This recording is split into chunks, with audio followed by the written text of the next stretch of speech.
नमस्कार दोस्तों।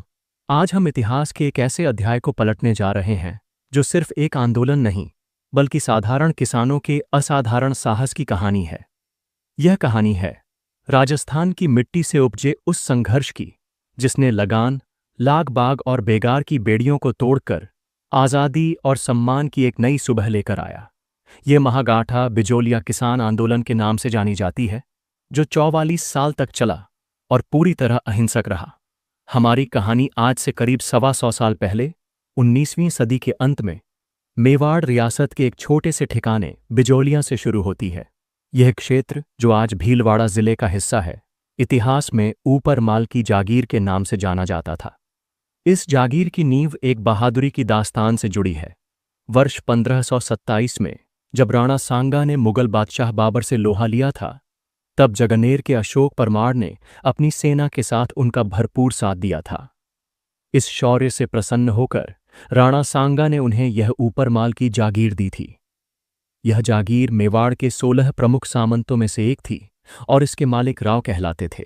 लेकिन विडंबना देखिए, जिस जमीन को वीरता के सम्मान में दिया गया था, वही जमीन आने वाले समय में शोषण और दमन का एक ऐसा केंद्र बन गई जिसकी मिसाल पूरे भारत में मुश्किल से मिलती है। इस शोषण की जड़ें 1818 की उन सहायक संधियों में छिपी थीं जो राजपूताना के शासकों और अंग्रेजों के बीच हुई थीं। इन संधियों के तहत राजाओं को अंग्रेजों को एक निश्चित वार्षिक रकम देनी होती थी। राजाओं ने यह बोझ जागीरदारों पर डाला और जागीरदारों ने यह पूरा बोझ लगान, लाग बाग और बेगार के रूप में किसानों पर डाल दिया। कल्पना कीजिए, एक किसान की हालत। उन पर 84 प्रकार के कर लगाए गए थे जिन्हें लाग बाग कहा जाता था। इन करों को चुकाने में उनकी आधी से ज्यादा कमाई चली जाती थी। इसके अलावा उनसे बिना किसी मजदूरी के जबरन सामंतों के लिए काम भी करवाया जाता था, जिसे बेगार प्रथा कहते थे।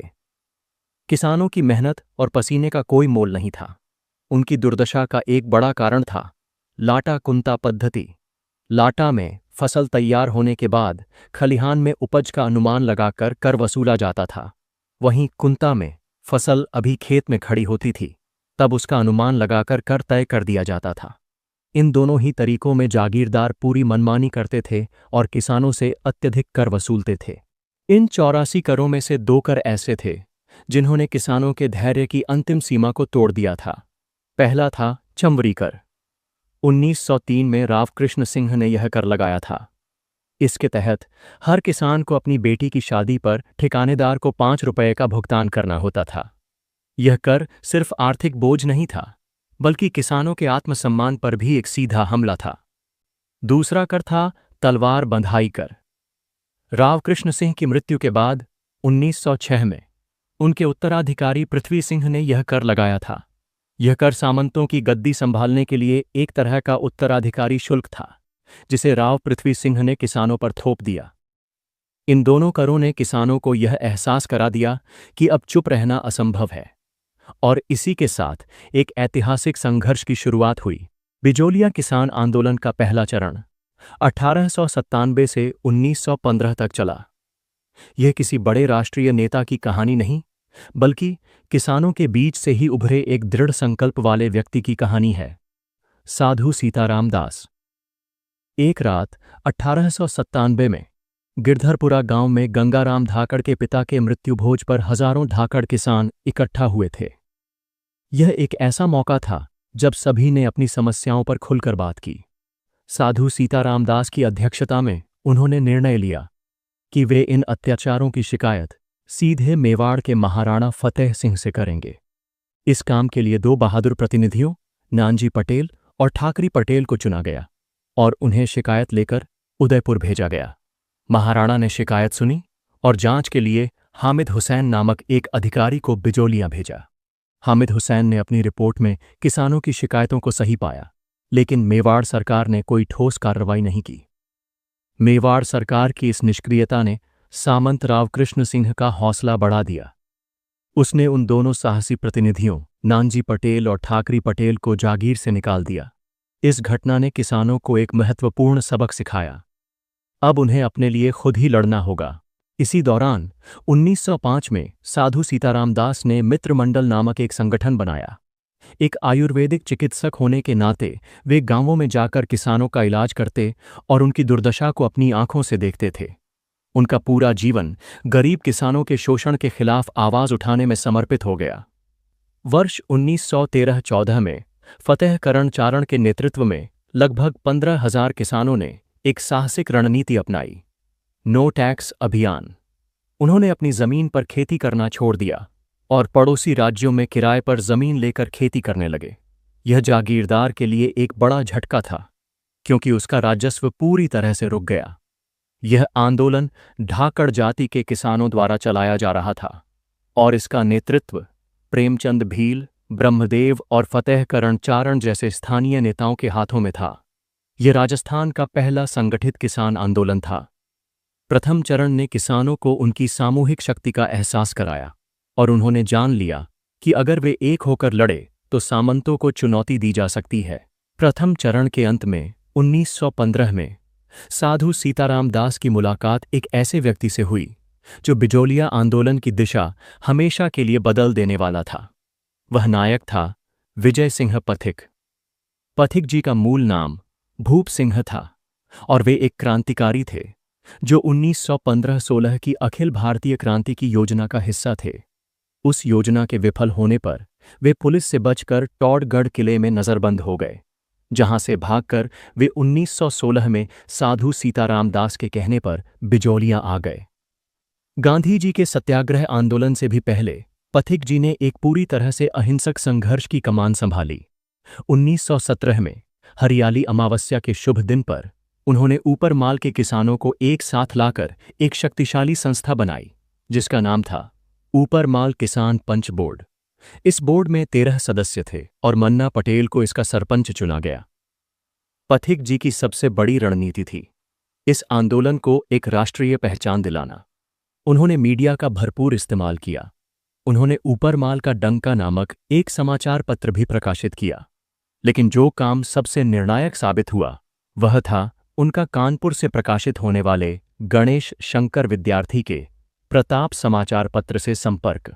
गणेश शंकर विद्यार्थी ने अपने अखबार में बिजोलिया आंदोलन के लिए एक स्थायी कॉलम ही खोल दिया, जिससे यह मुद्दा राष्ट्रीय मंच पर पहुंच गया।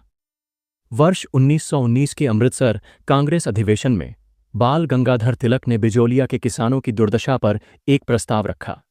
पथिक जी ने बंबई जाकर महात्मा गांधी से भी मुलाकात की। गांधी जी ने किसानों के संघर्ष की सराहना की और मेवाड़ सरकार को चेतावनी दी। आंदोलन के बढ़ते दबाव के कारण ब्रिटिश सरकार ने 1922 में हस्तक्षेप किया। राजपूताना के एजीजी रॉबर्ट हॉलैंड के नेतृत्व में एक उच्च स्तरीय समिति बनाई गई। 11 फरवरी 1922 को एक ऐतिहासिक समझौता हुआ, जिसके तहत 84 लागतों में से 35 को माफ कर दिया गया। लेकिन यह खुशी ज्यादा दिन नहीं टिकी। ठिकानेदार ने कुछ ही समय बाद माफ की गई रियायतों को वापस ले लिया और नए कर थोप दिए। द्वितीय चरण की सफलता के बाद आंदोलन में कुछ मतभेद हो गए थे। 1927 में विजय सिंह पथिक ने आंदोलन का नेतृत्व छोड़ दिया। उनके जाने के बाद इस अंतिम और निर्णायक चरण की कमान अब माणिक्यलाल वर्मा, जमनालाल बजाज और रामनारायण चौधरी जैसे नए नेताओं ने संभाली। जब एक नए भूमि बंदोबस्त के तहत सिंचित भूमि पर कम और असिंचित भूमि पर अधिक कर लगाया गया, तब किसानों ने विरोध में अपनी असिंचित जमीनें वापस लौटा दीं। जागीरदार ने उन जमीनों को जब्त कर लिया और उन्हें बेच दिया। यह एक बड़ा झटका था, लेकिन किसानों ने हार नहीं मानी। इसी कठिन समय में माणिक्यलाल वर्मा ने पंछीड़ा नामक एक बेहद लोकप्रिय गीत लिखा, जिसने किसानों में एक नया जोश भर दिया। यह गीत उनकी शक्ति और उनके अधिकारों के प्रति जागरूक करता था। आंदोलन की लंबी अवधि, किसानों के दृढ़ संकल्प और राष्ट्रीय स्तर पर बढ़ते दबाव को देखते हुए अंततः मेवाड़ सरकार को झुकना पड़ा। वर्ष 1941 में 44 साल के लंबे संघर्ष के बाद एक ऐतिहासिक समझौता हुआ, जिसने इस आंदोलन को एक सफल अंत दिया। इस समझौते के तहत किसानों की सबसे बड़ी मांग, उनकी जब्त की गई जमीन को वापस लौटाना, मान ली गई। यह आंदोलन की सबसे बड़ी जीत थी, क्योंकि इसने किसानों को सिर्फ उनके अधिकार ही नहीं, बल्कि उनकी पहचान और जीवन का आधार वापस लौटाया। बिजौलिया किसान आंदोलन सिर्फ एक स्थानीय घटना नहीं थी, बल्कि यह भारतीय इतिहास का एक महत्वपूर्ण अध्याय है। यह भारत का सबसे लंबा और पहला पूर्णतः अहिंसक तथा संगठित किसान आंदोलन था। इसकी सबसे बड़ी उपलब्धियों में किसानों से वसूले जाने वाले 84 में से 35 करों की माफ़ी और बेगार प्रथा का अंत शामिल है। इस आंदोलन ने भू राजस्व व्यवस्था में सुधार किया और किसानों को उनकी ज़मीन पर स्वामित्व का अधिकार वापस दिलवाया। तो दोस्तों, यह थी बिजौलिया किसान आंदोलन की पूरी कहानी। उम्मीद है कि हमारी ये कोशिश आपको पसंद आई होगी। अगर यह वीडियो आपको अच्छा लगा तो इसे एक लाइक ज़रूर कर दें। आपका एक लाइक हमें ऐसी और भी प्रेरणादायक कहानियां बनाने के लिए मोटिवेट करता है। और हाँ, कमेंट में हमें यह ज़रूर बताएं कि आप किस एग्ज़ाम की तैयारी कर रहे हो। हमें आपके सुझावों का इंतज़ार रहेगा। चैनल को सब्सक्राइब करके घंटी दबाना ना भूलें, ताकि अगली वीडियो आप तक सबसे पहले पहुंचे। आप सबका बहुत बहुत धन्यवाद।